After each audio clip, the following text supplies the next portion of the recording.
Coldwater Ridge, Montana Territory, October 1887.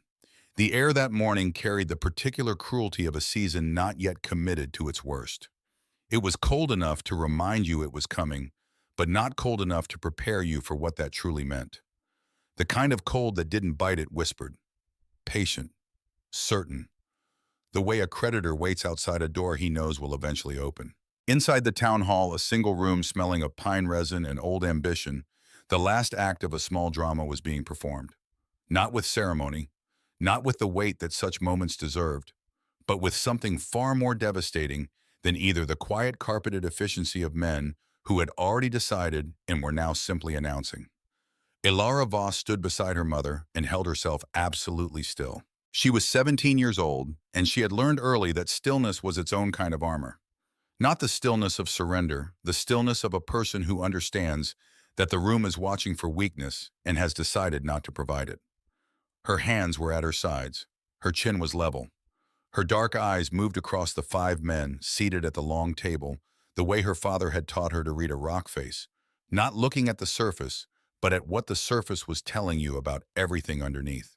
What the surface was telling her now was not good.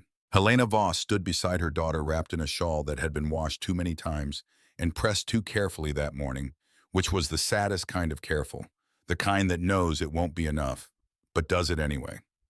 Helena was a woman who had come to Montana from a village outside Stuttgart 18 years ago, with a husband, a leather trunk, and a stubbornness that 2 decades of frontier hardship had compressed into something almost geological. Her English still carried the rounded weight of her first language vowels that arrived slightly late to their consonants, which made shopkeepers repeat themselves and strangers speak to her slowly. She had spent 18 years pretending not to notice. Conrad Voss had been the buffer between his wife and a world that was not built for her. A German-born miner with hands like quarried stone and a mind that worked the way deep geology works, slowly, precisely, and in ways the surface could not predict. He had read rock the way other men read weather finding and pressure lines and thermal gradients, a language that the earth had been speaking for millennia before the first human ear opened to hear it. Coldwater Ridge's copper mine had employed him for 11 years, and in those 11 years, he had earned the kind of respect that frontier towns grant reluctantly to men. They don't entirely understand the respective results. He found ore where other men found only expense. He predicted cave-ins before the timber groaned. He understood the mountain. Then the mountain took him, a collapsed shaft 14 months ago, the kind of accident that the mine company called an act of God, and the miners called what happens when you cut corners on the timbering. Conrad Voss went into the earth on a Tuesday morning and did not come back up, and the world he left behind was smaller for it in every measurable way. Judge Aldous Crane cleared his throat. He was a large man, soft through the middle in the way that prosperity makes men soft, with a watch chain that caught the lamplight each time he shifted in his chair. He had the face of a man who had decided long ago that his comfort and the community's good were essentially the same thing, and had spent 30 years finding evidence to support this conclusion. The board has reviewed your situation, Mrs. Voss. He said it with the careful neutrality of a man delivering news he has practiced delivering. With the coming winter and your current circumstances, we cannot continue to hold the cabin on charter land. It is needed for the new assayer. Helena's hands tightened around her shawl. The sound in her chest, the dry, rattling percussion that had been her constant companion since September, threatened to break through.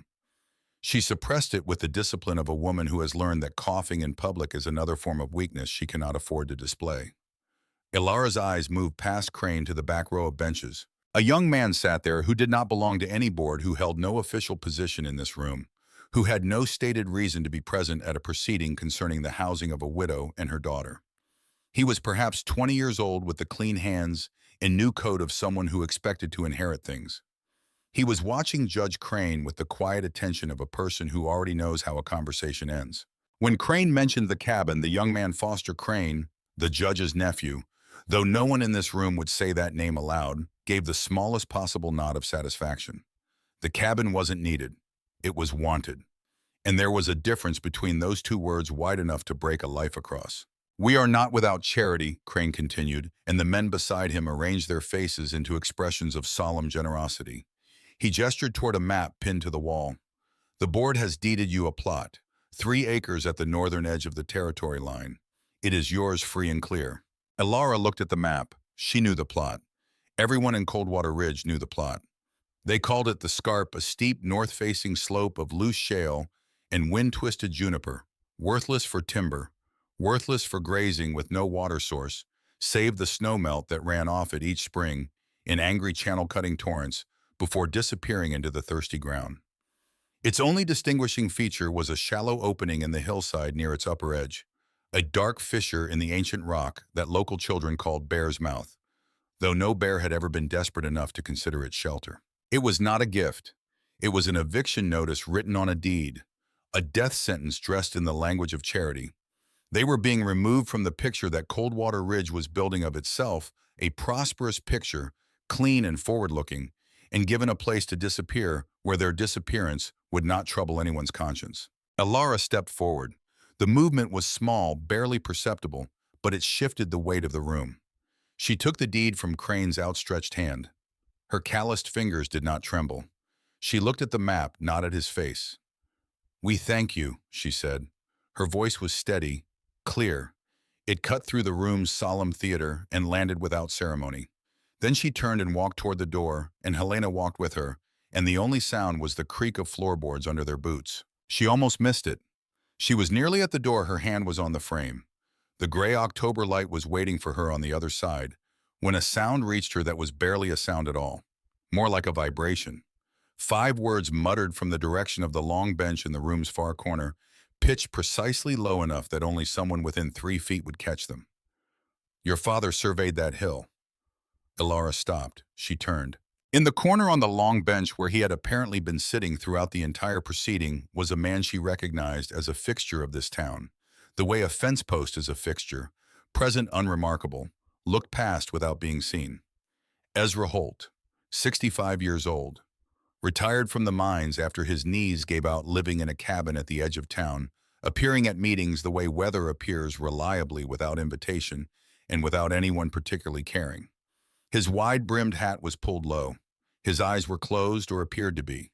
His chest rose and fell in the rhythm of a man in the shallow end of a nap. By the time Elara blinked, he was standing shuffling toward the back door at the far end of the room, his silhouette appearing for a single moment against the gray rectangle of light before he was simply gone. She stood at the door frame with the deed in one hand and a question in the other. "Your father surveyed that hill." Outside, the cold received them without sympathy. Nathan Hollis was waiting. He stood against the porch post of his father's general store across the road, arms folded, watching the town hall door with the studied casualness of a young man who wanted to appear as though he hadn't been watching it at all. He was 19 tall through the body, with a face that hadn't quite settled into what it was going to be, the bones still negotiating their final arrangement. Cruelty would have been simpler. What drove Nathan Hollis was harder to name and harder to cure the hunger of a person who has confused being needed with being loved and has spent 10 years unable to tell the difference.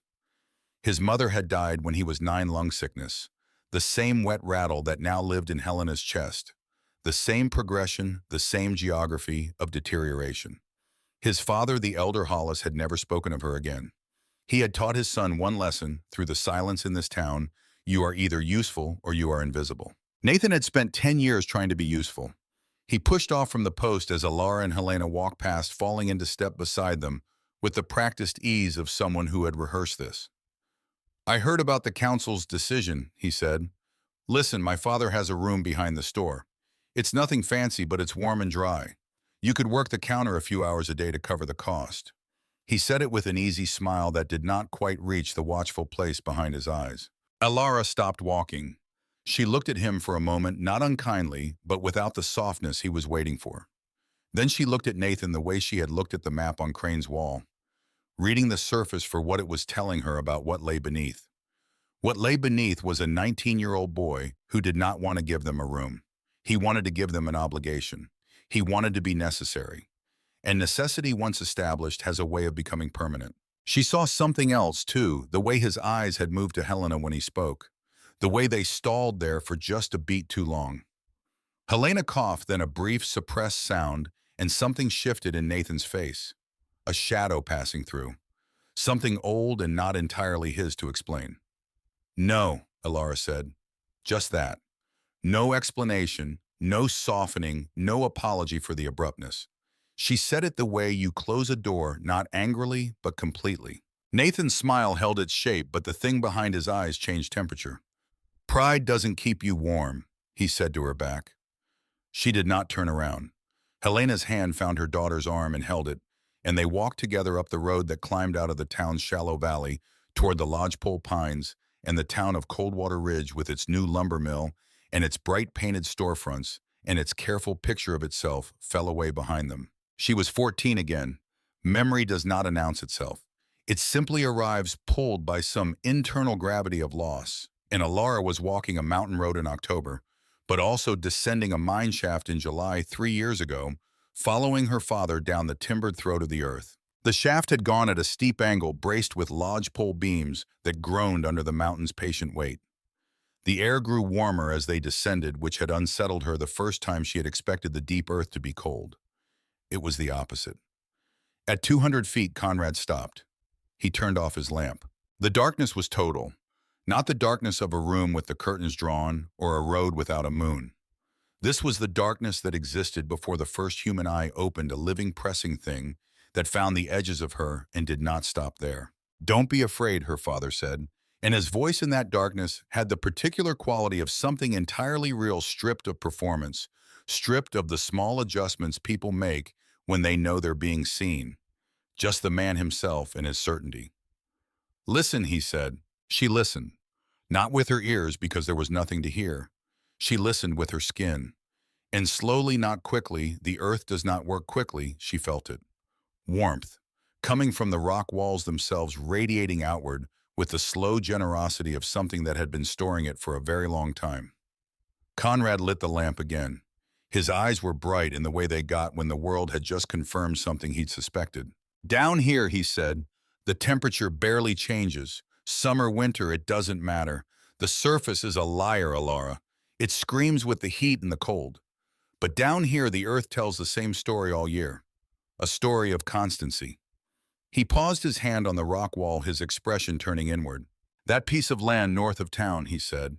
"The one with the fissure in the rock, the Scarp, they call it." His voice had gone quieter, more careful. The voice he used when he was thinking about something he wasn't quite ready to share. "Everyone says it's worthless." He smiled, a small private thing. "But I see something they can't." A shout from deeper in the mine, a timber brace that needed resetting. Conrad turned toward the sound, already moving, and the conversation ended the way a candle ends, abruptly, completely, without the possibility of continuation. They never finished it. 3 months later, the shaft collapsed. Now walking beside her mother on this cold October road, Alara understood that the unfinished sentence had just been handed to her, wrapped in a deed delivered by the very men who meant it as a punishment. The following morning, she went alone to see Doc Taft. His office was attached to the back of his house, a single room of carbolic acid and old paper, where the shelves held things that required more confidence than hope to be useful in this territory. Taft himself was 60 years old, lean and precise, with spectacles that sat at the absolute end of his nose, as though they were perpetually reconsidering their commitment to his face. He was not a warm man. He was an honest one, which in a frontier town was worth considerably more. He had examined Helena the previous week. He spoke to Alara on the porch, his voice low and without decoration. "Your mother's lungs are badly compromised. The tissue is scarred. If she spends the winter in cold, damp conditions or in a space filled with smoke, she will not see February." He removed his spectacles and rubbed the bridge of his nose. "I am not speculating. I am telling you a medical fact. What does she need? Warm air, dry air, clean air, consistently." He emphasized the word as though it were doing the work of several sentences. "Not warm for 1 hour and cold for the next 3. Consistently." He put his spectacles back on and turned toward his door. Then he stopped. "Your father came to see me once, perhaps 2 years before the accident.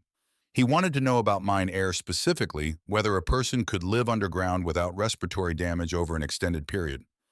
He was asking about ventilation, air exchange rates, humidity control." Taft was quiet for a moment, as though deciding something. "He had theories, very specific theories. I believe he found his answers." The door closed. Alara stood on the porch in the cold morning air, with the particular quality of stillness that comes not from the absence of feeling, but from the presence of too much of it arriving at once. Her father had not simply been a miner who kept interesting notes. He had been designing something.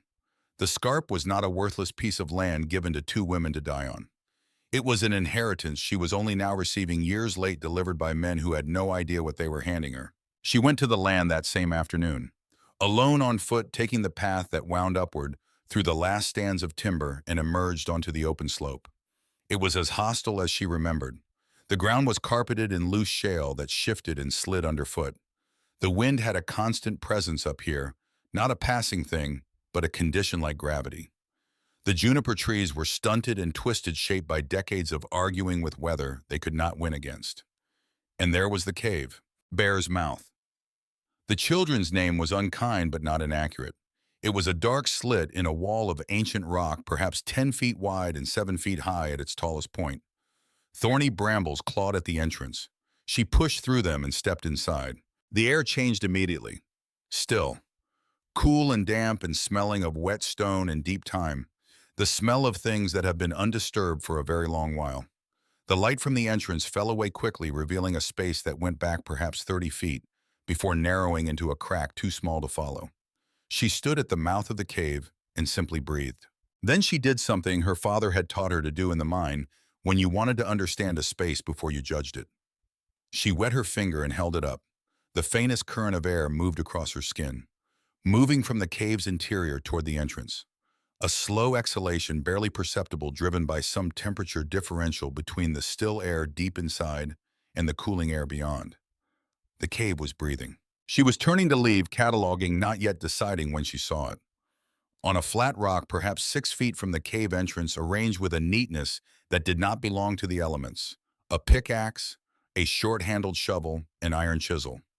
Old tools, well-used handles worn smooth in the specific places that years of work wear them smooth. But sharpened recently, the edges caught the last of the afternoon light with a precision that fresh grinding makes. She crouched and looked at the handle of the pickaxe. She had grown up watching her father maintain his tools. The particular technique he used to sharpen the edge, a method passed through generations of men who had cut coal and copper from mountain bones, left a distinctive wear pattern on the bevel. A shallow angle ground in a specific sequence. She had watched it done 100 times. This was that pattern. Someone who had worked beside Conrad Voss. Someone who had stood close enough and long enough to learn the way he kept his tools. Beside the tools drawn on the surface of the flat rock in white chalk, as though it had been placed there precisely to be found, an arrow pointing into the cave, and next to the arrow, a number. 2 degrees. She stared at it for a long time. The number meant something specific, she was certain of it, but the picture was not complete yet. She filed it in the back of her mind the way her father had taught her to file information that didn't have a place yet, carefully without forcing it into a shape it wasn't ready to take.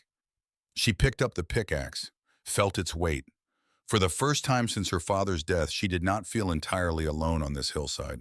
That evening in the cabin they would lose at the end of the week, she spread Conrad's journal on the table and found the page she was looking for. He had written not of gold or silver, the things other men read the earth for, but of airflow, thermal mass heat conduction, the patient physics of stone. He was, she thought now, a poet of the invisible, a man who saw what moved through things rather than what things were made of. The diagram on the page showed a mine at it, a horizontal passage driven into a hillside rather than straight down. Beside it, in his neat, angular hand, the mountain breathes. In summer, the cool, dense air inside flows outward. In winter, the warmer, lighter air tries to rise, but a long, gentle slope can hold it. The stone is a miser. It holds every degree.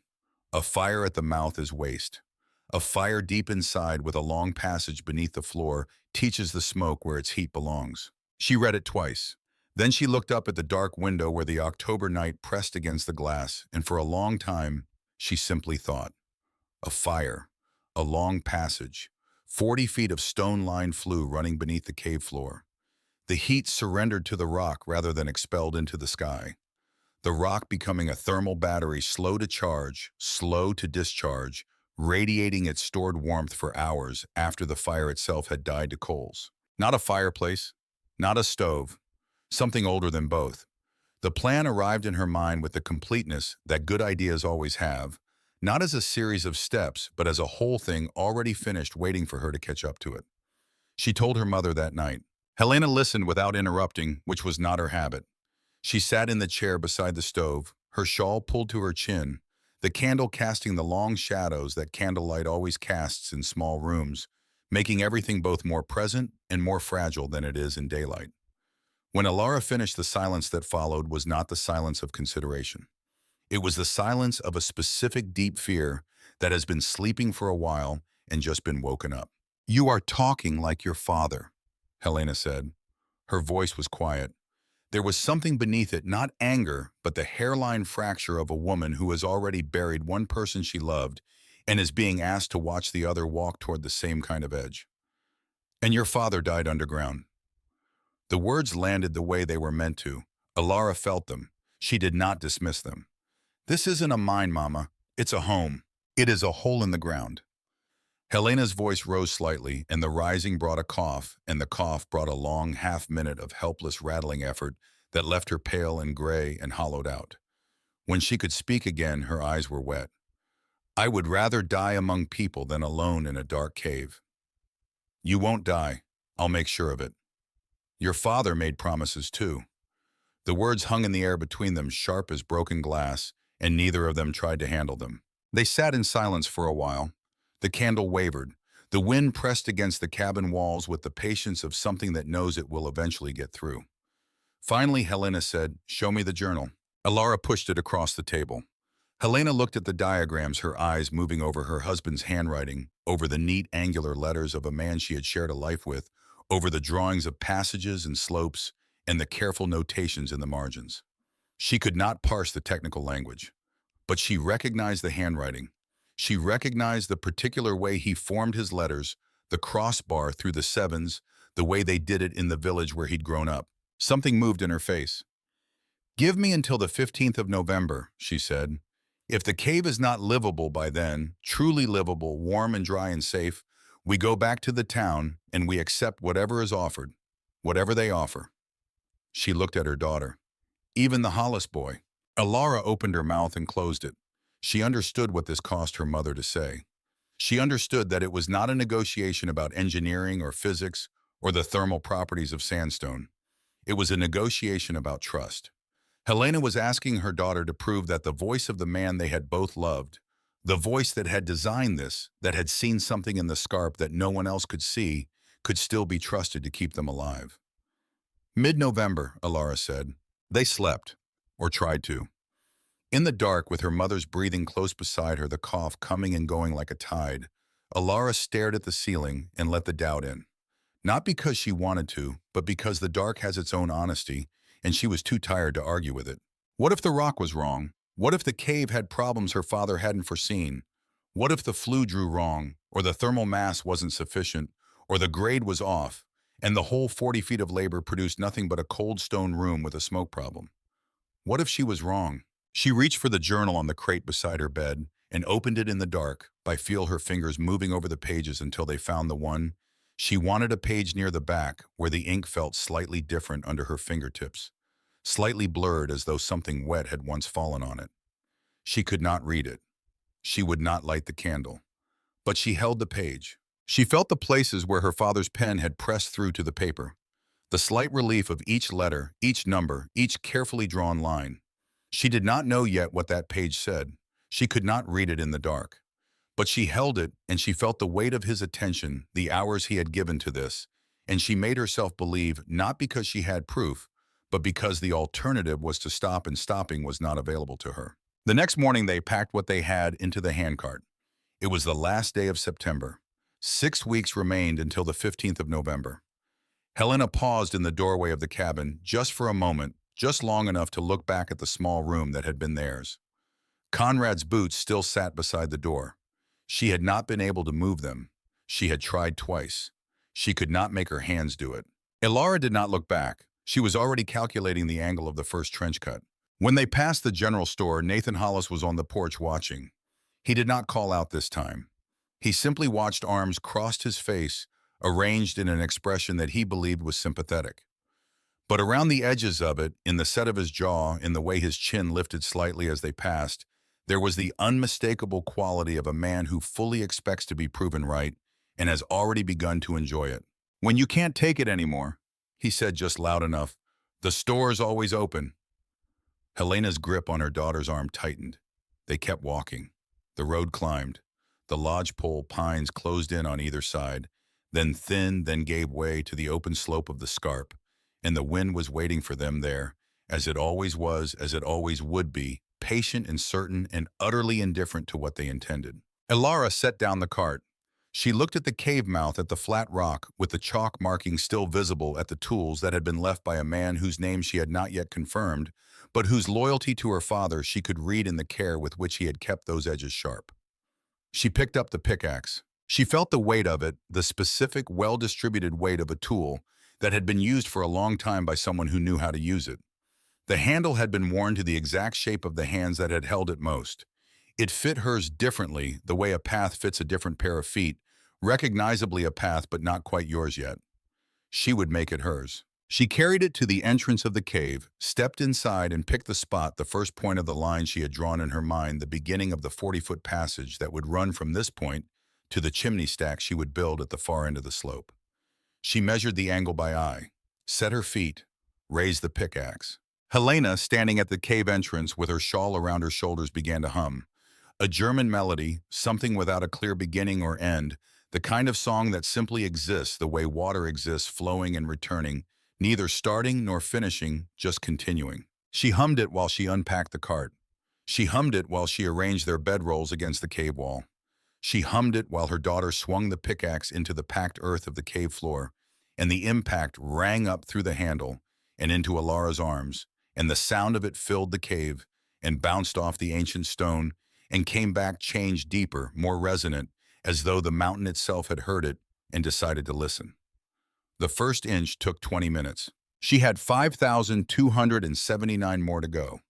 The earth did not want to be moved. That was the first lesson, and Alara learned it not from a book or a warning, but from her own body, from her shoulders and her spine, and the skin of her palms, which by the third day had gone from raw to blistered to something tougher and more permanent, the kind of toughening that doesn't reverse itself. The floor of the cave was not soil. It was glacial till a dense ancient marriage of clay and shattered rock that had been compressed under the weight of ice for 10,000 years before the ice retreated and left it behind, hard as old argument, resistant as pride. Each swing of the pickaxe sent a shock up through the handle and into her wrists. Each shovelful of debris weighed more than it had any right to. She measured her progress not in feet, but in body lengths, 1 Alara length per day, when the ground was cooperative, half that, when she struck a seam of embedded granite that the pickaxe rang against without yielding. 12 hours, sometimes 14. On nights when the moon was bright enough to throw silver across the cave entrance, 16. Helena worked beside her when she could, which was less each day. She mixed the clay and water into a thick paste for sealing the flue stones, her arms trembling with the effort of stirring the heavy slurry.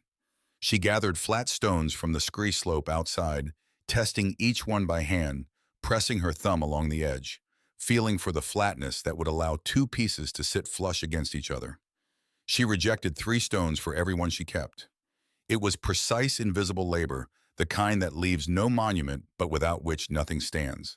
On the 5th morning, Judge Aldous Crane rode up to the Scarp on his bay gelding. He sat in the saddle and looked at the scene below him with the expression of a man encountering something he cannot categorize: the growing mound of excavated earth outside the cave mouth. The dark rectangular incision in the cave floor that was Alara's trench, now nearly 8 feet long, and Alara herself standing waist-deep in it, her hair streaked with grime, her arms moving with the mechanical rhythm of someone who has been doing this long enough that the movement has stopped being a decision. She did not pause when his shadow fell across her work. "What in God's name is this?" he said. Genuine bewilderment laced with the particular pity that comfortable men extend to those they have made uncomfortable. "Our hearth," Alara said. Crane stared at the trench. He looked at the cave. He looked back at the trench. "You're digging a ditch." "Yes." He shifted in the saddle leather, creaking. He told her what he had to tell her, that the land was hers free and clear, but that anything constituting a hazard, a fire risk, a structural danger, anything that might be deemed a threat to public safety, and the board retained the right to reclaim the property. He said it with the manner of a man discharging a duty. Then he waited, perhaps, hoping for an explanation or a plea or some acknowledgement that the situation was beyond her. When none came, he turned his horse and rode back toward town. The story he carried back spread through Coldwater Ridge, the way fire spreads through dry grass, fast, low to the ground, consuming everything it touched. The widow Voss and her strange daughter were not simply building a shelter on the Scarp. They were digging some kind of underground channel 40 feet long, by all reports lining it with stones, sealing it with clay. The whispers gathered names. Voss's Folly, the Kraut Burrow. Some said the girl had gone mad with grief that she was trying to dig her way to the underworld to find her father. Some said it with amusement, some with contempt, some with the particular relief of people who find it easier to mock a strange thing than to understand it. Alara heard none of it. She was in the trench. On the seventh day, Ezra Holt came. He did not announce himself. He did not call out from the bottom of the slope or send any signal of his approach. He was simply there, suddenly sitting on a flat rock 20 feet from the cave entrance. His hat pulled low, his hands on his knees, watching the work with the unhurried attention of a man who has spent most of his adult life underground and has learned to observe without crowding. Alara came out of this trench for water. She saw him. She filled her cup from the jug, drank, and walked toward him. She stopped at a respectful distance, looked at him. He was older than she'd registered in the town hall. The lines of his face were deep and specific, the kind of lines that aren't made by time alone, but by weather and labor, and the particular compression of a life spent in hard places. His hands resting on his knees were a miner's hands. Knuckles, thick skin, cross-hatched with old scars, nails permanently darkened at their edges, with the residue of work that soap doesn't fully reach. "You left the tool," she said. He didn't deny it, didn't confirm it either, not immediately. He looked at the trench for a while longer, then at the cave mouth, then at the growing arrangement of flat stones Helena had stacked along the slope. "Your father and I worked the same shaft for 11 years, he said. His voice had the quality of something that had been used infrequently and had grown slightly stiff in the joints.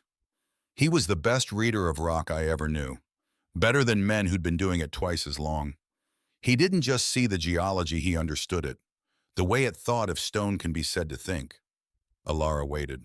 "About a week before the accident, Ezra said he called me over to look at something in the East Passage, a formation he'd been watching for a while.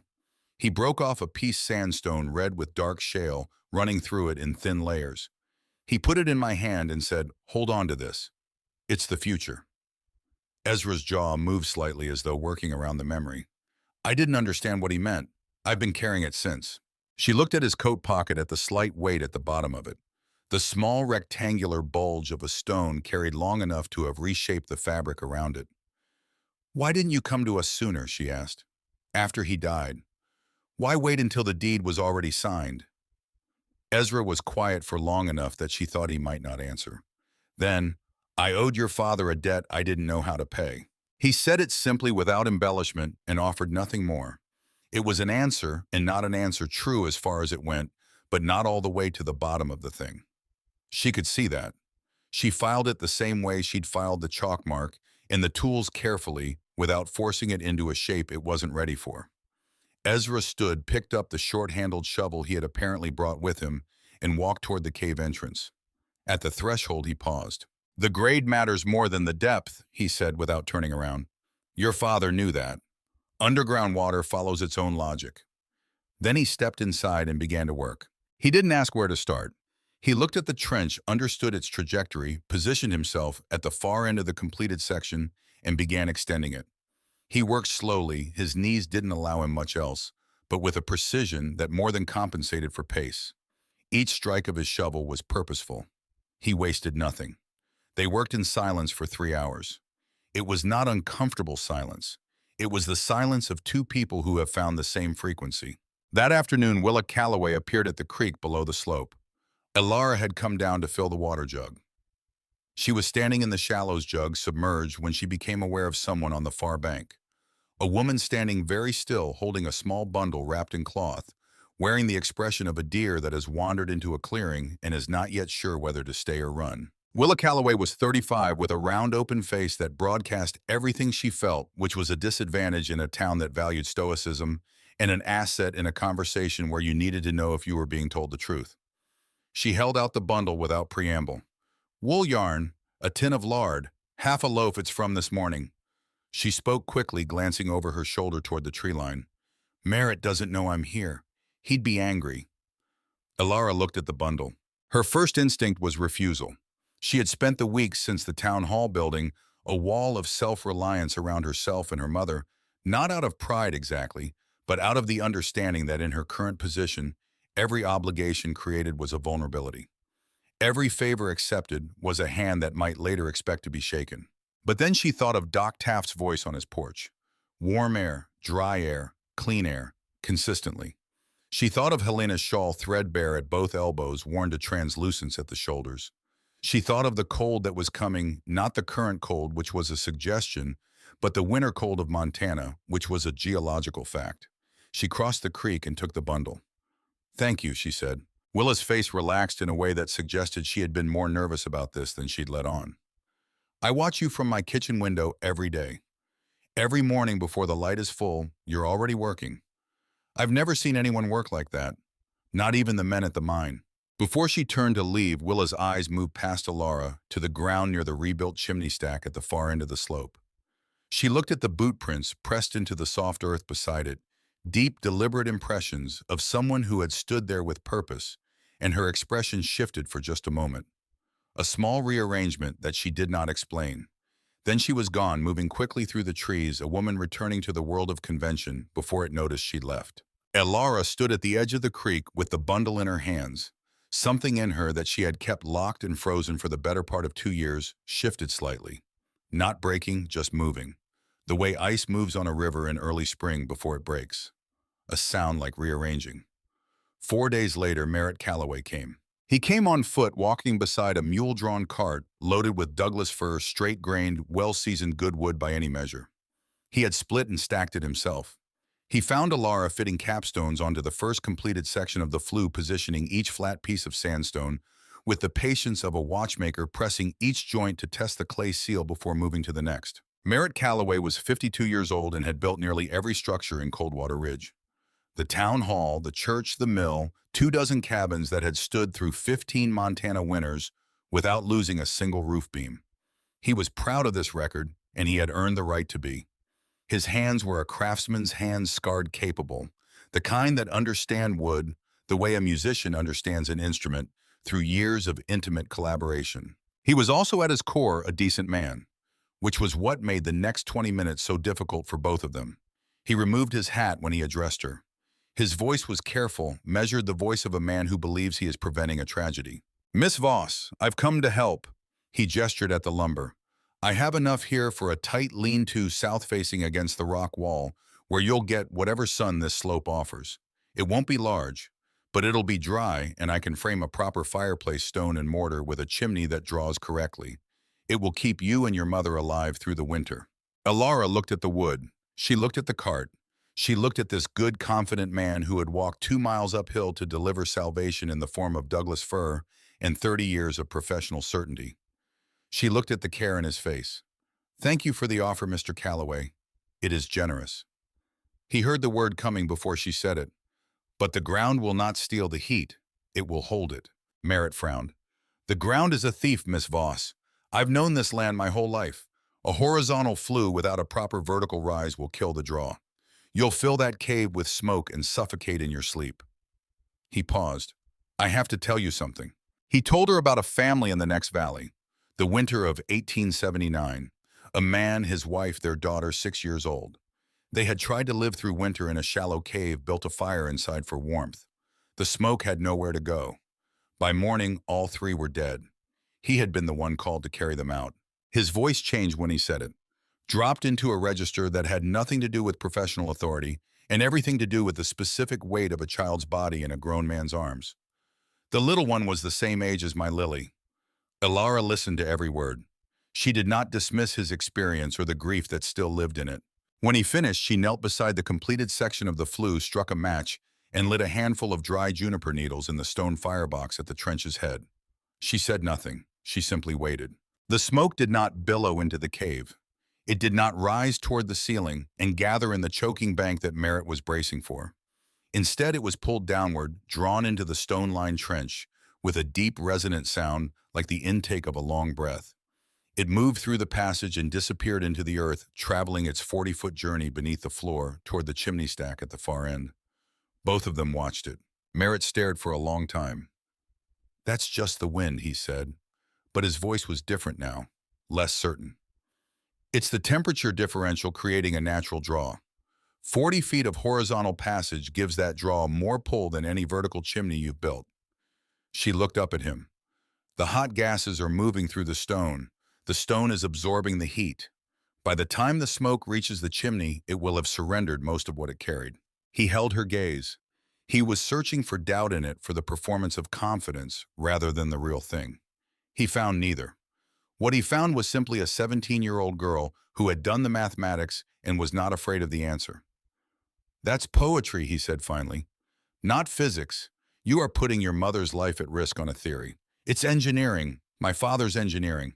The silence between them was the silence of two people standing on opposite sides of a canyon, each certain that the ground beneath their own feet is solid. Merritt shook his head slowly with more sorrow than anger. "I'll leave the lumber," he said, "in case you change your mind." He put his hat back on. "I wish you well, Miss Voss."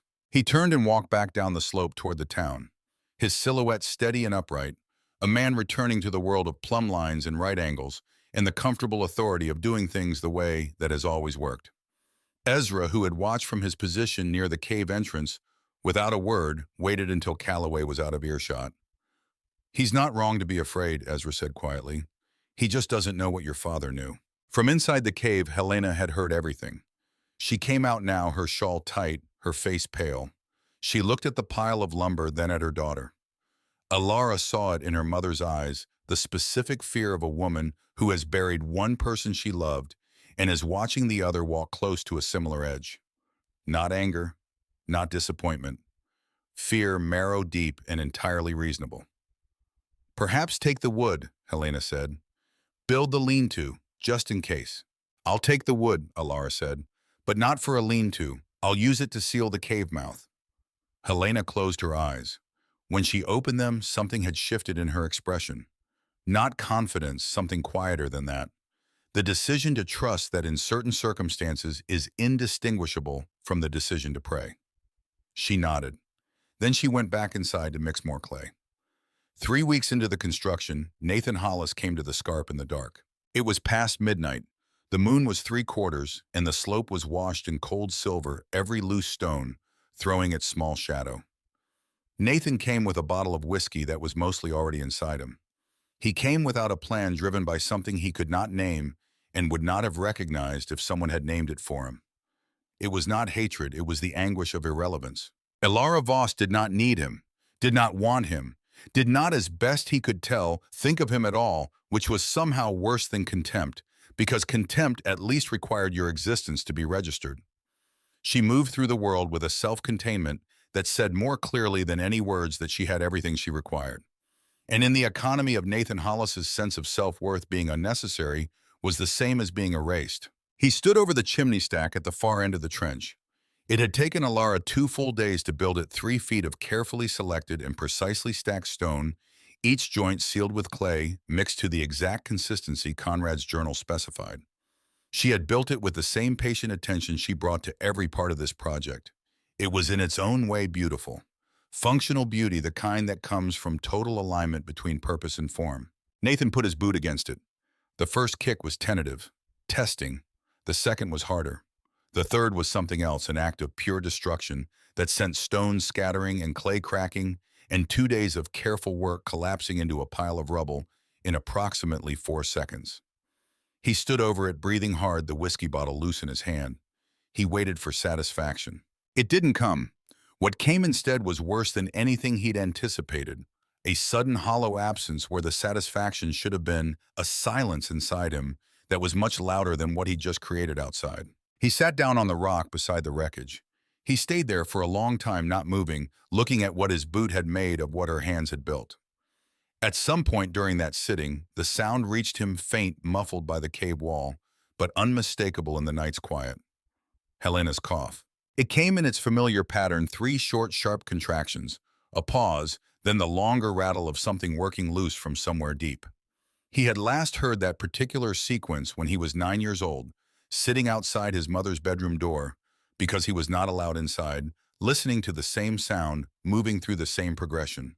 He had been helpless then. He sat on the rock beside the ruined chimney stack in the silver Montana night and understood with the clarity that sometimes arrives in the lowest moments that he was helpless now too. Not because he lacked the strength to rebuild what he'd destroyed, but because the thing he was actually trying to destroy, the fact of his own irrelevance, was not made of stone and clay. When he finally stood and walked away, his boot prints were pressed deep into the soft ground beside the rubble. Elara found the destruction at dawn. She stood before it in the early gray light with her hands at her sides and said nothing. She looked at the boot prints. She looked at the broken whiskey bottle, the glass catching the first pale light. She looked at the specific pattern of the damage, the direction the stones had fallen, the angle of the impact that had broken the clay joints. She knew. She stood there for a long time. Her body trembled, and it was not from cold. It was from a fury so complete that it had passed through sound and come out the other side as silence. Not the silence of acceptance, the silence of a pressure so great it has compressed itself beyond the range of audible expression. Helena appeared at the cave mouth. She saw the damage. She saw her daughter's face. She did not speak. After a while, Elara picked up the pickaxe and began clearing the rubble. 2 hours later, she walked down the slope to Coldwater Ridge and pushed open the door of Hollis General Store. The bell above the door announced her.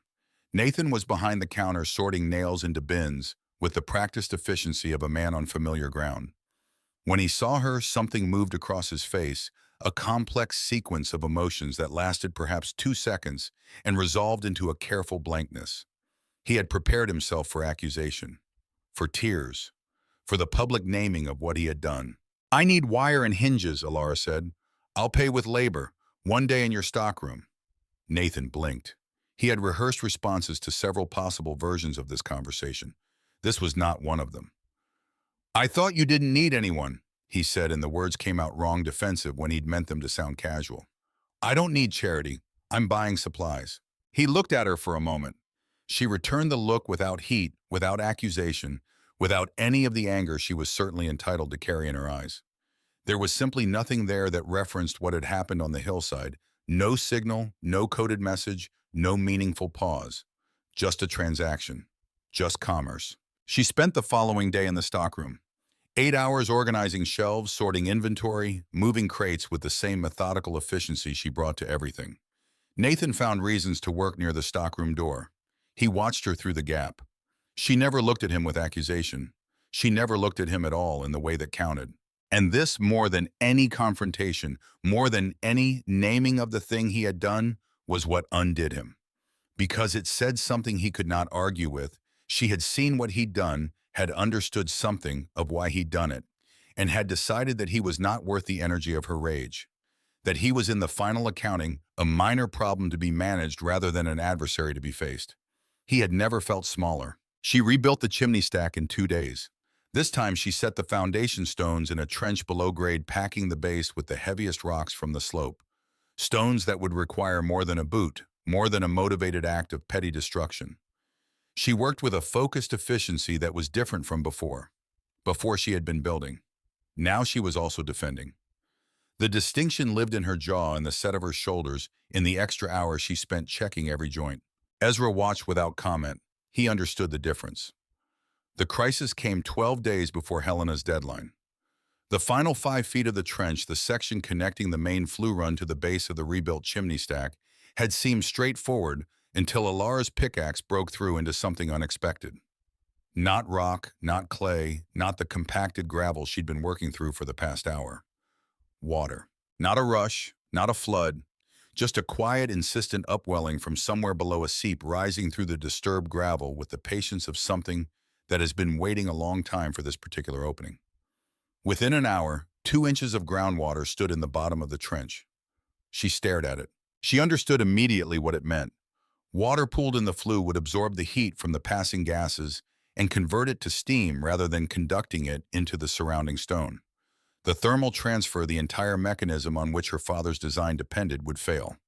The 38 feet of flue she had already completed, every stone laid and sealed and tested, would become an elaborate channel to nowhere. A monument to a system that never worked. She sat in the trench with her legs in the cold water and felt for the first time the architecture of her determination begin to crack. She had accounted for rock. She had accounted for cold, for mockery, for the solitude of working without allies, for the physical limits of her own body, for the destroyed chimney stack and the 2 days of lost work. She had not accounted for this. The earth which she had trusted, which her father had trusted, had opened a vein of hidden water directly beneath the place where she needed it most. Ezra came and looked. He said nothing. He crouched at the edge of the trench and studied the seep, watching the way the water moved, where it entered, where it collected. Helena came and stood above her daughter. She looked at the water. She looked at Alara's face, still pale, not defeated, but very close to the edge of something. She did not speak. Alara opened the journal with hands that were not entirely steady. She turned pages without knowing exactly what she was looking for. She turned to the section she'd read a dozen times, then passed it to the pages she hadn't yet been able to decipher, the ones in the back, where the ink had been damaged by moisture at some point, where the letters had blurred and run together, and her attempts to read them had produced only fragments. She held the page toward the cave entrance, where the afternoon light came in at its lowest and most horizontal angle, raking across the paper's surface. In that raking light, the pressure of the pen on the paper cast its own faint shadow, the impression of letters that the water had blurred but not destroyed. She tilted the page, held it still, let her eyes adjust. Words emerged from the damage, slow like things rising from depth. Grade the floor at 2 degrees. Water follows gravity, not hope. She read it twice. Then she looked at the chalk mark on the flat stone outside the cave entrance. The arrow, the number, 2 degrees. Ezra had known. He had stood on this slope before she arrived and had known what she would find here, not because he could predict the specific geology of every tunnel she would dig, but because Conrad had encountered the same problem in the mines, had solved it, had told Ezra about it. And Ezra had left a warning in chalk, and that warning had been waiting for the moment she needed it. Her father had faced this. Her father had solved this. She spent 2 days reopening every sealed section of the flue, pulling up capstones, lifting and repositioning, laid stones, cutting the grade adjustment into the floor of the trench, with the iron chisel working toward a consistent 2-degree downward slope, running from the firebox end to the chimney end. She cut a narrow drainage channel along one side to carry the seep water out and away from the main passage. She repacked every clay joint she disturbed. She did not stop to acknowledge what this cost in time and labor in the narrowing margin between now and the 15th of November. She simply worked. When she finished and relayed the final capstones, the water followed the grade. It found the drainage channel. It moved not fast, but with the steady reliability of something operating according to a law that does not make exceptions. The trench floor was dry. The system was intact. That evening, Alara sat alone outside the cave entrance on the bare rock of the Scarp, while the last light drained from the sky. The cold was settling in, a different cold than the daytime, heavier, more committed, the temperature that the earth itself reaches for when the sun stops arguing. She did not plan what happened next. She was simply too tired to prevent it. She put her face in her hands and she wept. It came without preamble, without the warning of a tightened throat or burning eyes. It simply arrived, a collapse as total as any she had experienced, the product not of a single cause, but of everything that had accumulated over weeks and years, and the specific 14 months since a shaft in a copper mine had closed over her father's head. She did not cry from sadness. She cried from a tiredness so profound that it had dissolved the boundary between her body and her will, and there was nothing left to hold anything back. "I'm so tired, Pa," she said. Barely a sound. More like something she was telling the rock beneath her than the sky above. She did not hear Helena come out of the cave. She only became aware of her mother when Helena sat down beside her on the cold rock, not close enough to crowd, but close enough that their shoulders touched. Helena said nothing. She did not offer comfort or platitude or cheerful instruction about the importance of carrying on. She simply sat, and after a moment she put her arm around her daughter's shoulders, and they stayed that way while the first stars appeared above the ridge. Then Helena said quietly, in the voice she used when she was going to say something that cost her something, "Your father used to cry, too, every night after his shift. He thought I didn't know. He would sit on the back step and put his face in his hands." She paused. "But every morning he went back into that mine. Elara said nothing. She did not need to. Then Helena said the thing she had been carrying for years, the thing that Elara had not known was waiting to be said. Conrad had known his lungs were failing. Not a suspicion knowledge, the careful, documented knowledge of a man who had studied his own decline with the same methodical attention he gave everything else. The mine dust, the years of it.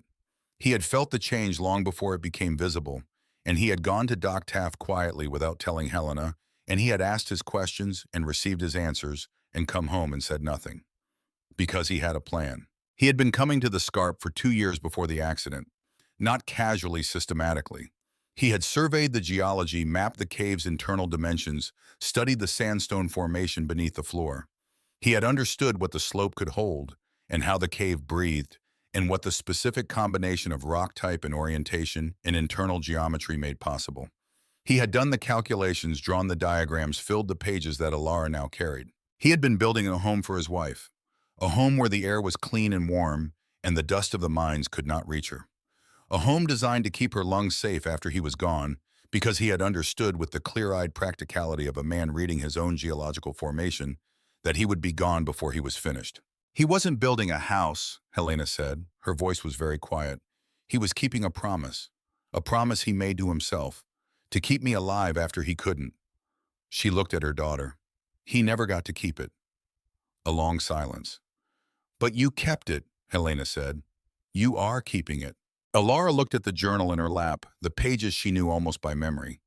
Now the diagrams she had followed and measured and trusted, the handwriting that had become as familiar to her as the sound of his voice. She understood now what she was holding. Not a technical manual, not the notes of an engineer. A love letter, written in the only language Conrad Voss had ever been entirely fluent in, the language of problems solved and structures built and things made to last. She reached across and took her mother's hand. They sat there until the cold became insistent, and then they went back inside, and Elara fed the last of the evening wood into the firebox, and Helena lay down on her bedroll and was asleep within minutes. Her breathing slow and even, in the particular way it had become in the cave, better than it was in the cabin, better than it had been in months, as though even the unfinished system was already doing something. The 2nd of November, 13 days before the deadline, 30 feet of flue complete, 10 remaining, and the water problem solved. She would finish. She lay in the dark, and she was certain of it, in the way that certainty feels when it has been earned rather than assumed. Not the bright, uncomplicated certainty of someone who has never been tested, but the quieter, more durable certainty of someone who has looked at the worst and not looked away. 10 more feet, and then the stone would remember everything it had been given. The cave was sealed on the 2nd of November, 13 days before Helena's deadline. The front wall was built from the lumber Merritt Callaway had left behind, supplemented with weathered planks that Elara had hauled up the slope over 2 days of backbreaking trips. She framed a solid wall into the mouth of the cave, leaving space for a single stout door and one small window fitted with a pane of glass she had traded Helena's silver locket to acquire. Every gap between the planks was packed with moss and clay, pressed in with her fingers, and smoothed until the seal was as complete as she could make it. The first fire was built on the 4th of November, a small one, a handful of dry juniper branches in the stone firebox. Elara struck the match and held it to the kindling and watched the flames catch and grow. And then the sound that draw a deep resonant pull as the hot air was drawn down into the throat of the flue and sent on its long horizontal journey beneath the floor. The smoke did not enter the room, not a wisp. It vanished into the earth as though the mountain itself were inhaling. For 3 hours, nothing else happened. The fire burned cleanly, the air in the cave remained cold, and Elara sat with her back against the stone wall and fed wood into the firebox at measured intervals, and did not let herself think too hard about what it would mean if nothing changed. It was late that night when she felt it. She was lying on her bedroll, the fire banked to a bed of glowing coals, when something shifted. Not in the air and the floor. The deep, penetrating cold that had seemed to radiate from the stone itself had receded slightly. She rolled onto her stomach and pressed her palm flat against the cave floor a few feet from the firebox. Warmth. Faint. Almost imaginary. But real. She moved her hand along the path of the buried flue. The warmth strengthened, bleeding up through the stones below like heat from a living body. 40 feet of rock and earth, charged by the passage of hot gases, were beginning to release their stored energy. She lay there with her hand on the warm floor and felt a relief so profound it was almost indistinguishable from grief.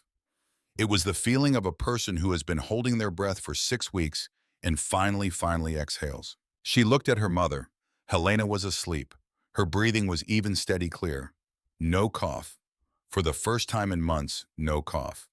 The morning of the 11th of January arrived wearing the wrong season's face. By noon, the temperature had climbed to 43 degrees, which in January in Montana is not warmth, it is a statement. The kind of statement that the land makes before it changes its mind entirely. Children were playing in the streets of Coldwater Ridge without their coats. Men stood in doorways with their thumbs in their suspenders and talked about early thaws. Women opened windows that had been sealed since October, airing out the accumulated staleness of months of closed rooms. The sky was a deep, unmarked blue. The sun had actual weight to it. Alara walked out of the cave at midday and stood on the ledge above the valley. She felt it immediately. Not the warmth, the wrongness of the warmth. The way it arrived too easily, too completely, too generous, in the specific way that gifts are generous when they want something in return. She lifted her face to the northwest and breathed. There it was. Under the false gentleness of the Chinook wind, under the smell of snowmelt and pine resin, a faint metallic edge. The smell of pressure dropping. The smell of a sky that is reorganizing itself for something it hasn't shown you yet. Conrad had written about this in his Mind Safety Notes. When winter gives you an unexpected warm day, it is gathering momentum. Do not be fooled by what you are given. Prepare for what is being withheld. Alara went back inside. She moved through the cave with the systematic attention of someone running a checklist that exists only in her own mind. She checked every seal on the front wall. She checked the chimney draw. She checked the wood supply and cut and stacked additional timber until the supply extended to 4 weeks. She tested the door. She tested the window frame. She ran her hands along the base of the front wall where it met the cave floor, checking for gaps. Everything was ready. She did not know for what. She only knew that the earth was preparing something, and that preparation was the only response available to her. That night she lay awake in the dark and listened to a silence so complete it had its own weight. Outside, the wind had stopped entirely. The silence pressed against the cave's front wall with the specific quality of silence that precedes not peace but rupture. Helena slept beside her, breathing in the slow, even rhythm that the cave had given back to her over these weeks, the rhythm that Doc Taft had said might not be possible, that had returned breath by breath, as the warm, clean air did its patient work on the scarred tissue of her lungs. Alara stared at the stone ceiling and waited for the sound she could not yet hear. It came the following afternoon. At 1 o'clock on the 12th of January, 1888, the temperature in Coldwater Ridge was 43 degrees. Children were still outside. A man was painting the front of his hardware store without his jacket. At 1:15, the horizon to the northwest turned black. Not gray, not the slow building gray of an ordinary storm gathering itself over hours. Black. A wall of darkness that extended from the ground to the absolute top of the visible sky, advancing across the valley at a speed that did not match anything the people of Coldwater Ridge had a framework for. It moved the way a door moves when someone on the other side pushes it hard, fast, committed, and with the full weight of something enormous behind it.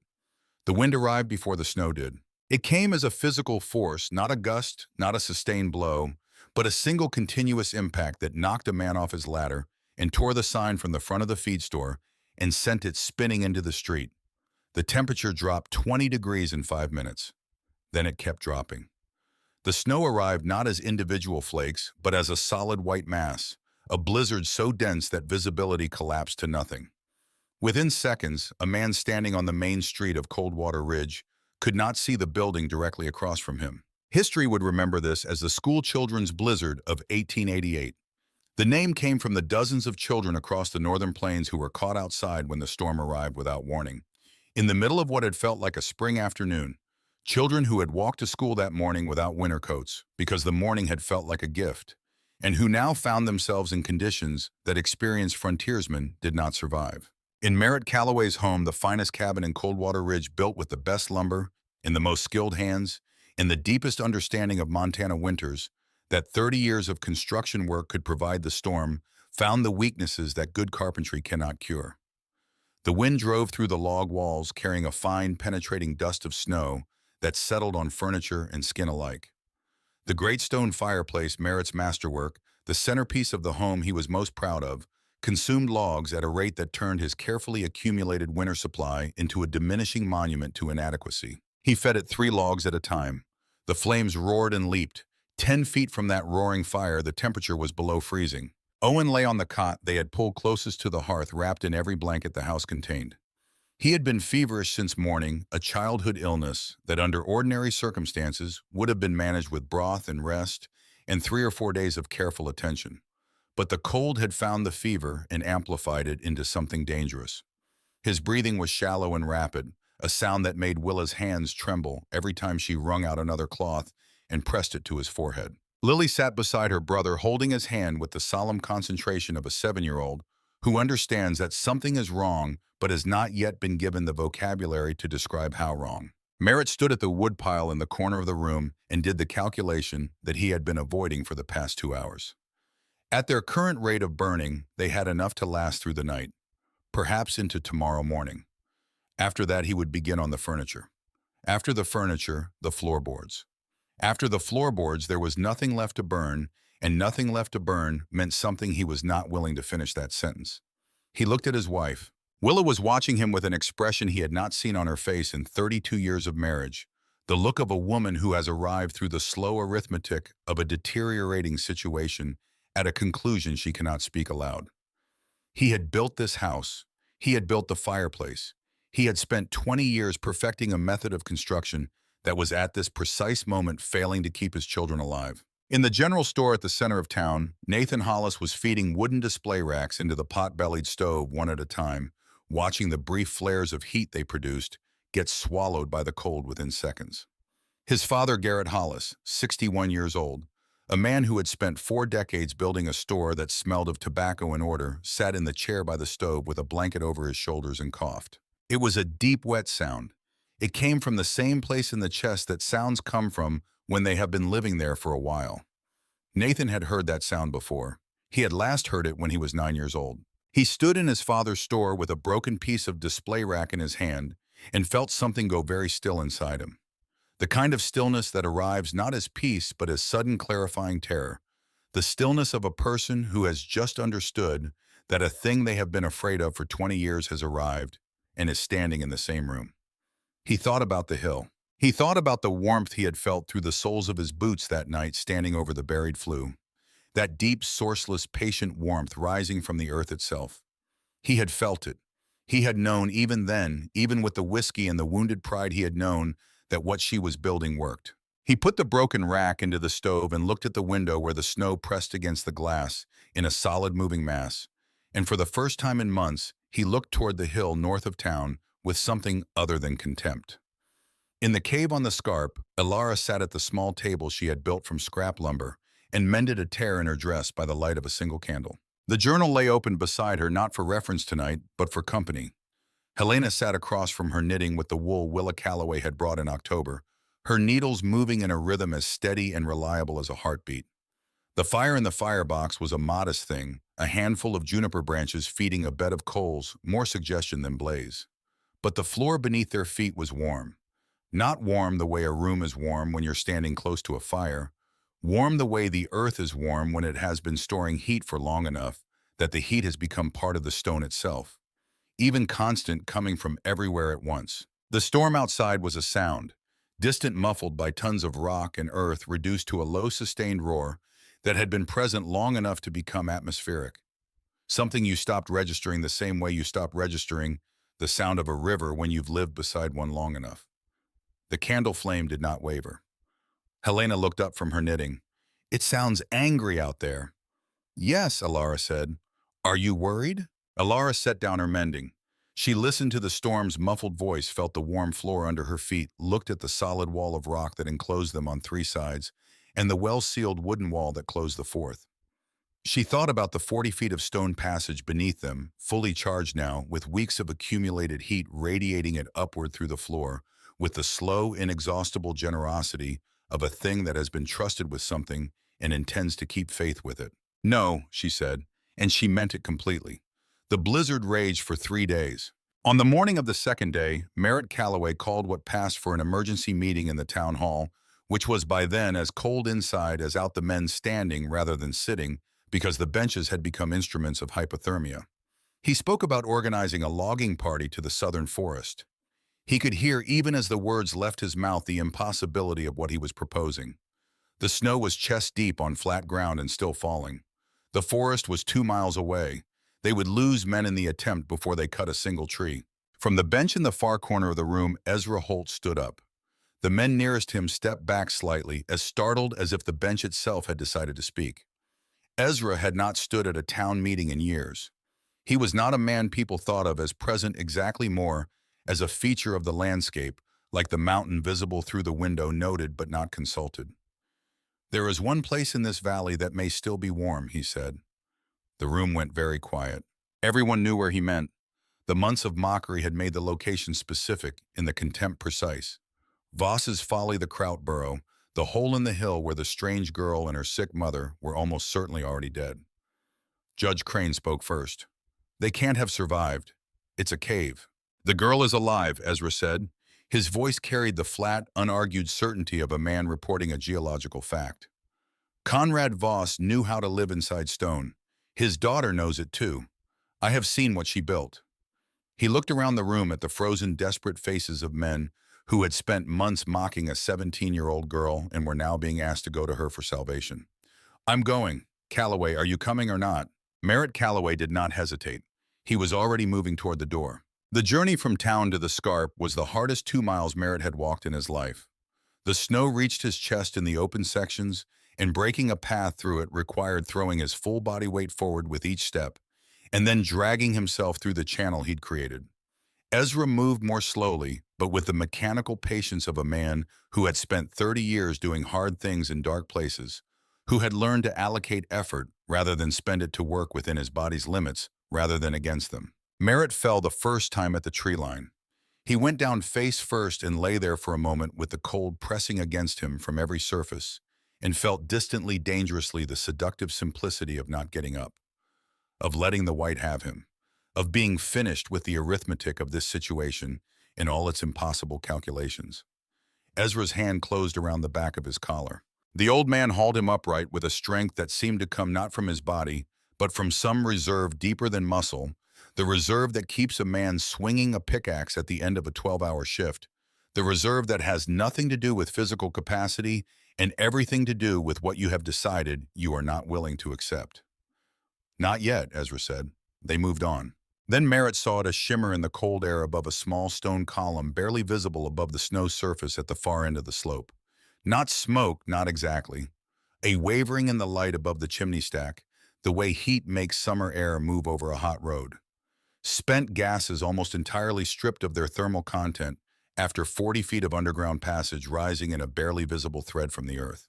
And behind the chimney stack at the top of the slope, the wooden wall of the cave, intact, solid, braced against 3 days of one of the worst blizzards in Montana's recorded history without so much as a warped board.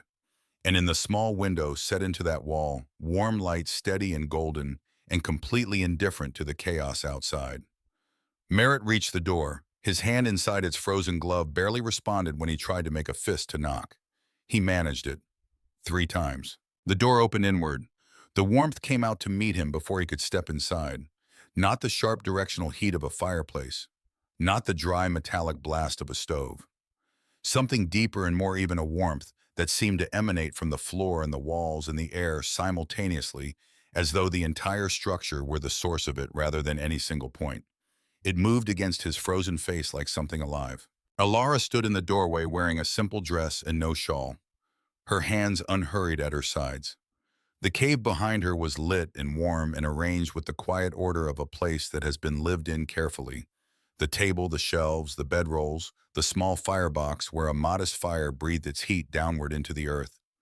Merritt stumbled across the threshold.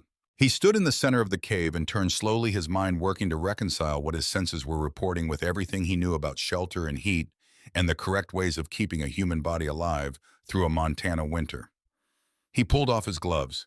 His fingers were white and stiff. He reached out and placed his palm flat against the rough stone wall of the cave. It was warm. Not surface warm the way a stone warms briefly when you hold it in your hand. Deeply warm consistently. Warm in the way that living things are warm, as though the heat were coming from within the stone rather than applied to its surface.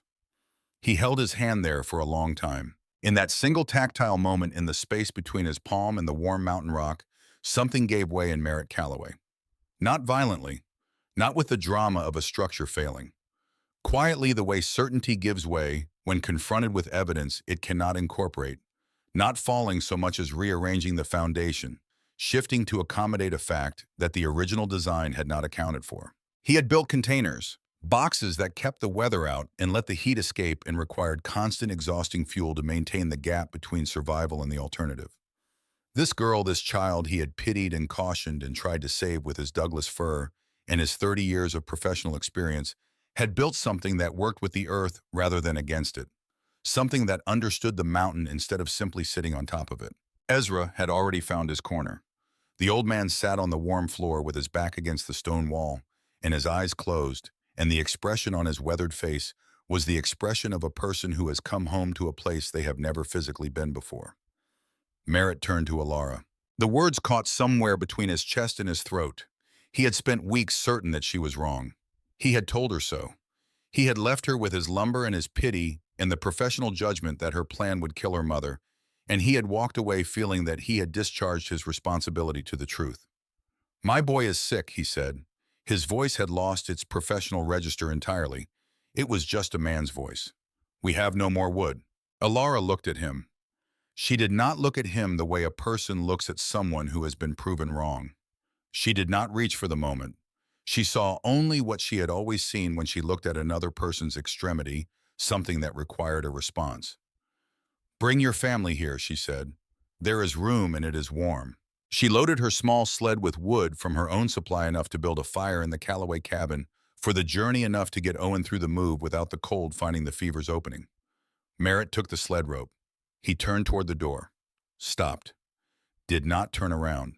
He could not look at her while he said it, and she did not require him to. "In 1879, I carried a little girl out of a cave," he said. "She was 6 years old and she was already gone. I swore I'd never let it happen again. So when you started building, I told myself I was protecting you."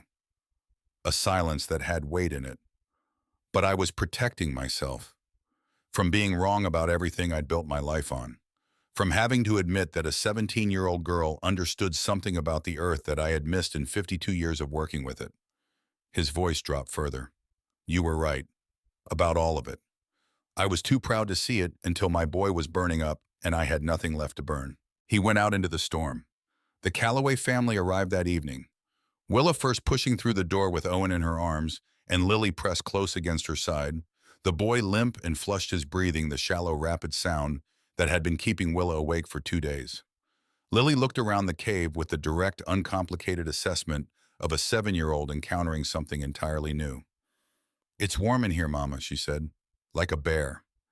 It was Helena who took Owen, not Alara Helena. The woman the town had written off as too sick to matter, too fragile to be of use, knelt beside the cot they arranged near the firebox and placed her hand on the boy's forehead with the quick, certain touch of someone who has done this before.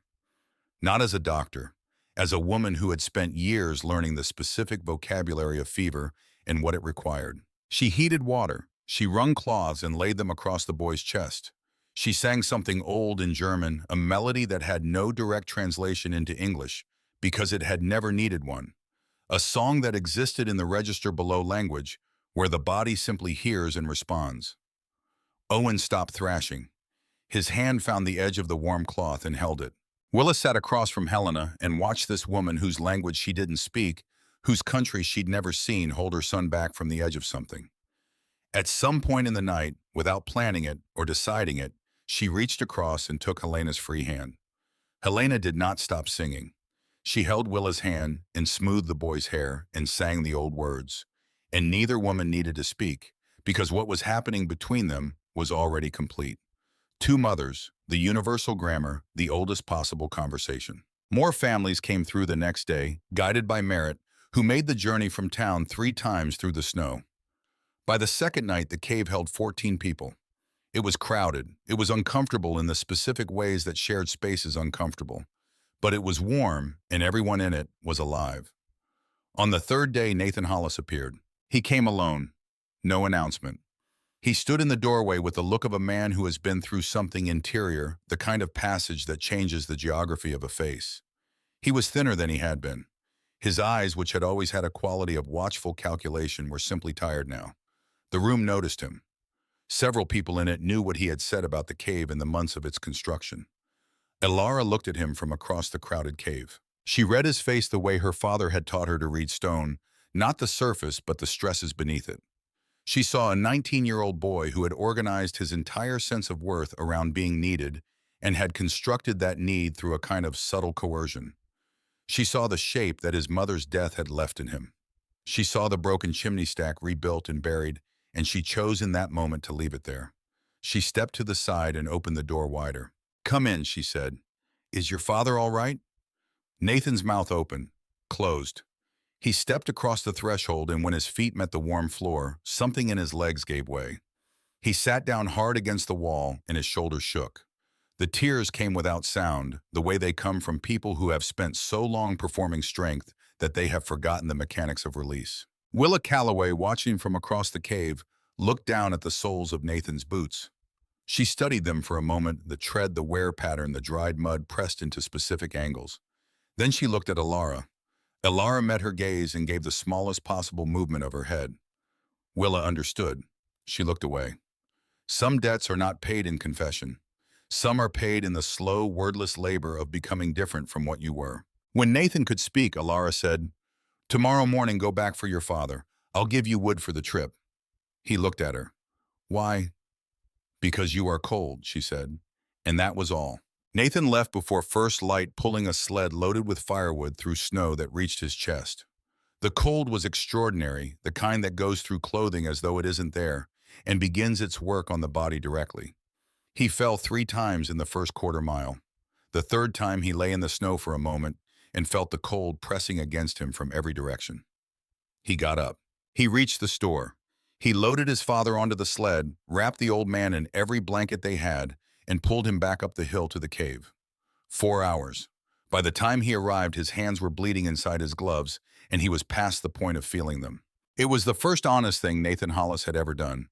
Not the first useful thing, not the first visible thing, but the first thing he had done entirely for its own sake, with no calculation of return, no audience, no story he planned to tell about it afterward. No one had asked him to. That evening, when the cave was quieter, Owen's fever had broken at dawn. Lily had fallen asleep with her head on Willa's lap. The older men had found positions against the walls and were dozing. Ezra Holt reached into the inside pocket of his coat. He removed a stone. Red sandstone veined with dark shale small enough to close a fist around. It had been carried long enough that the geological surface had been replaced by something else. The specific smoothness of an object that has been held and turned and held again, worn by the friction of years of human attention, into a texture that was no longer quite natural and not yet quite artificial. Something in between, which is where the most important things usually live. He set it on the table in front of Elara. "Conrad gave that to me the week before the collapse," he said. His voice was low, and the cave, despite its 14 inhabitants, seemed to go quieter around it. "I've told you that. What I haven't told you is why I waited so long." He looked at the stone rather than at her. "I knew about the Scarp for years. Conrad showed me everything, the geology, the survey, the plans. He trusted me with all of it. After the collapse, I told myself it wasn't my place to interfere, that his family would find their own way." A pause that carried the weight of 4 years in it. "That was a lie. I was afraid. Afraid of caring about something again after he was gone. Afraid of watching something fail that he had loved. Afraid of being the one who got it wrong after he trusted me to carry it forward." He looked at her now directly. "Your father would have come to you years before you needed it. He would have made sure you had everything, every diagram, every measurement, every piece of knowledge he'd spent years gathering. I waited until the world forced your hand and then left you a chalk mark on a rock and called it help." He stopped. "That's not a debt paid. That's a failure dressed up as one." The cave was quiet around them. Elara looked at the stone. She reached out and picked it up. Felt the warmth it carried from years in Ezra's pocket, the specific warmth of a stone that has been trusted to a person and kept. She turned it in her hand.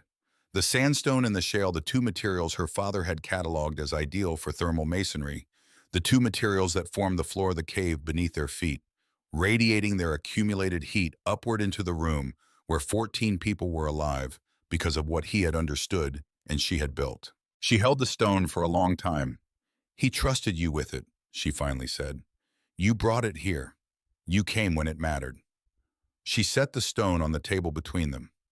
Not absolution, not the erasure of the years he had waited. Just the truth stated plainly, with the understanding that the truth was enough, that it was in fact the only currency that had ever meant anything in this cave. Ezra looked at the stone for a long time. Then he looked at the cave around him, at the warm floor, at the sealed wall, at the small firebox, where the coals breathed their heat downward into the 40 feet of stone passage that surrendered it to the earth and received it back transformed. At Helena asleep against the wall with Owen's head on her shoulder, the boy's color returned, his breathing easy. At Merritt Callaway asleep in the corner, with his craftsman's hands open in his lap, all the authority drained out of them, just a man's hands resting. Conrad, Ezra murmured the name he had spoken 10,000 times in the dark of the mine, calling across a shaft, checking a position, sharing the shorthand of men who spend their days in each other's company underground. He was speaking to someone who was not in the room and was in the way that matters most everywhere in it. You would have loved this. The blizzard broke on the morning of the 15th. The world it left behind was remade 10 feet of snow, sculpted by 3 days of wind into shapes that bore no relationship to the landscape, beneath the temperature at 20 below zero. The sky, a hard, clear, polished blue that offered beauty without comfort. In Coldwater Ridge, the accounting of loss was becoming visible. 2 dead, most of the livestock gone. Every wood supply in the town exhausted. The structures that had seemed adequate before the storm revealed as the insufficient containers they had always been. Doc Taft came to the cave on a morning in late January, after the roads had been broken enough to walk them without dying. He ducked through the low doorway, straightened up inside, and stood very still for 2 full minutes without speaking. He touched the wall. He crouched and placed his palm on the floor, then moved it to a spot further from the firebox, then further still, mapping the heat gradient with the methodical attention of a man who does not trust impressions, only data. Then he opened his bag and examined Helena. He listened to her lungs with his stethoscope, had her breathe deep, had her cough measured the quality of what came out against what he had measured in October. When he finished, he folded his instrument and looked at Alara. "Her lungs are healing," he said. "The tissue is still scarred, that damage doesn't reverse entirely, but the progression has stopped. More than stopped. The air in here is warm, dry, and cleaner than anything else in this valley." He paused. "Better than any home in Coldwater Ridge." He put on his hat. "Your father came to me once asking whether a person could live underground without respiratory damage. I told him the theory was sound, but that I had never seen it proven." He paused at the door with his hand on the frame. "I have seen it now. Your father would have been proud, Miss Voss." He left without another word. He was not a man who wasted them. Judge Crane came to the Scarp 3 days after the storm broke, on foot, his hat in his hand. He did not stay long. He set a document on the table, nodded to Alara and Helena, with something in his face that was not quite an apology, and was the closest he would ever come to one, and left. The document was a deed. 10 additional acres surrounding the Scarp, granted free and clear. In the margin, in Crane's own handwriting, with the gratitude of the board. Alara accepted it without ceremony, without debt, without the performance of gratitude that would have been a kind of diminishment. She folded it and placed it with Conrad's journal in the red sandstone stone, the 3 things she kept together because they were the 3 things that meant the same thing. The summer of 1888 rebuilt Coldwater Ridge. Not the way it had been before. The arrogance was gone. The comfortable certainty that the old ways were sufficient had been burned to ash, along with the furniture and the fence posts, and the accumulated confidence of men who had not been tested at the right extreme. What emerged in its place was something more honest and more durable. Under Alara's guidance and Merritt Callaway's hands, the town adopted a new architecture. Homes were set into hillsides rather than on top of them, embracing the stable temperature of the earth. Massive stone hearths connected to long horizontal flues that ran beneath earthen floors, and sleeping platforms surrendering their heat to the ground before releasing spent air through distant chimney stacks. The wooden framing was Callaway's true strong, built to last. The thermal engineering was Alara's precise, efficient, designed around the principle that the earth is not an obstacle to warmth, but its most patient custodian. One evening that summer, working late by lamplight, Merritt and Alara sat together at her table with a sheet of paper between them. It was not a conversation that had been scheduled or planned. It simply began the way the best collaborations begin, out of proximity and shared purpose, and the gradual erosion of the wall between what one person knows and what another needs. Merritt drew first. A wooden frame properly jointed, the kind he could build in his sleep, strong, precise, designed to last a Montana winter with timber to spare. Then he paused, pencil hovering, and looked at her. Alara leaned forward and added the flue path, the long horizontal run beneath the floor, the grade adjustment, the distant chimney position. She adjusted the angle to account for the specific slope of the building site he'd sketched.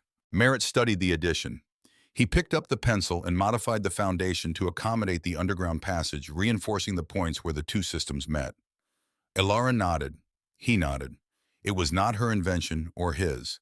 It was theirs, built from the collision of two different understandings of the same problem, each incomplete without the other. They called it the Voss Hearth. The name moved through the territory the way useful things move, not with the speed of sensation, but with the persistence of something that works. Travelers stopped in Coldwater Ridge and marveled at the warm, efficient homes. They asked questions, were directed to Alara, and left with drawings and measurements, and the specific understanding that this was not a trick or a novelty, but a return to something older than any of the methods it replaced. Ezra Holt died in the autumn of 1891 on a Tuesday afternoon in September, sitting in his corner of the cave with a cup of tea still warm in his hands. Helena found him. She said he looked peaceful, which was true, and like he was sleeping, which was also true. Alara buried him on the hillside above the cave beside a large piece of red sandstone that she set into the earth as a marker. She did not carve his name into it. The stone was enough.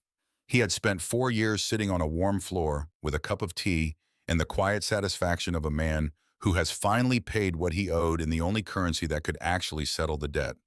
The stone would say what needed to be said to anyone who knew how to read it, which was the only audience that had ever mattered to either of them. Helena lived to 78. Her lungs healed so gradually and so completely that the healing itself became a kind of argument, not the dramatic argument of a single event, but the patient, cumulative argument of a body given what it needed for long enough to remember how to work. She outlived every prediction that Doc Taft had ever made about her, which she regarded with the quiet satisfaction of a woman who had always found medical prognosis somewhat presumptuous. She lived to see her daughter become the person that Coldwater Ridge turned to when it needed to understand something difficult. Not a politician, not an official of any kind, something older than either. A person who had proved through the specific combination of suffering and craft and the willingness to trust what her father had left her, that she understood something fundamental about how to live in a hard place without being broken by it. She died in the cave in her bed with the stone floor warm beneath her and her daughter's hand in hers. Her last words were in German, something from the old lullaby, the one without a clear beginning or end, the one that simply exists the way water exists. Merritt Callaway built different things for the rest of his life. Not different in material, still wood, still the craft he had spent 30 years perfecting, but different in orientation. Every structure he built after the winter of 1888 incorporated the underground flue, the Earth's thermal mass, the understanding that warmth is not something you generate against the cold, but something you cultivate within it. He never built another conventional fireplace.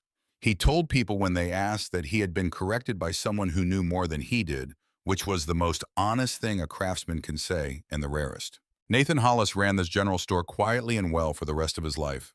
Every spring, unmarked crates appeared at the cave entrance, wire hinges, good mortar, whatever the season's work required.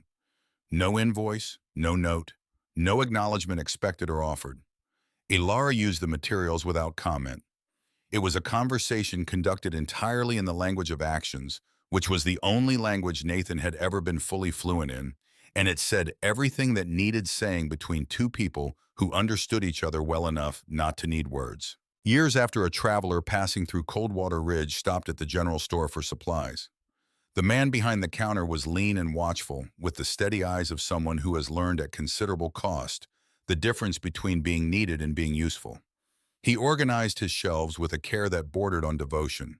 The traveler asked about the unusual homes he'd seen on his way into town, The ones set into the hillsides, the chimney stacks rising from the ground at distances that seemed wrong, the floors that were warm even in rooms where no fire had been lit for hours. Nathan directed him to the town records where the history of the method was documented. In the records, the traveler found a journal. Leather-bound, its pages filled with precise angular handwriting and diagrams drawn by a man who understood the earth the way most people never learn to understand anything completely patiently from the inside out. The journal of Conrad Voss miner, who had spent 11 years reading the mountain and the better part of 4 years designing a home for the woman he loved inside it, and who had died before he could build what he had designed, trusting that someone who came after him would know how to use what he had left. On the final page beneath the last diagram in Conrad's neat and unhurried hand was a single sentence, not addressed to anyone, not explained or prefaced or followed by anything else. Just set down in ink by a man who understood that the most important things he would ever say might not be heard until long after he was gone, and who wrote them down anyway, with the faith of a man who trusts the stone to hold what he cannot carry himself. The tree fights the wind and breaks. The mountain does not fight the cold. It absorbs the sun and remembers its warmth. Be the mountain. The traveler closed the journal. He sat for a moment in the warm building, feeling the heat that rose through the stone floor, gentle, consistent, sourceless, in the way that the best gifts are sourceless, given so cleanly that the giving itself has become invisible. He thought about the kind of man who could write that sentence, and then about the kind of person who could read it and build what needed to be built from it, and then about everything that had to happen between the writing and the building. The grief, the doubt, the frozen nights, the water in the trench, the chimney stack rebuilt twice the 6 weeks of labor that had no guarantee at the end of it. He thought about what it takes to trust a voice that can no longer speak. Then he stood and walked outside into the cold Montana air. On the hillside to the north, above the rooftops of a town that had survived the worst winter in its memory and built something better from the wreckage of it, a thin thread of warmth rose from a small stone column barely visible against the clear sky. And in the window set into a door in the rock, a light burned warm and steady, and entirely without drama. The light of a place that has been inhabited with care for long enough that the care itself has become structural. The light of a place that has been loved into permanence. Someone was home, the mountain remembered.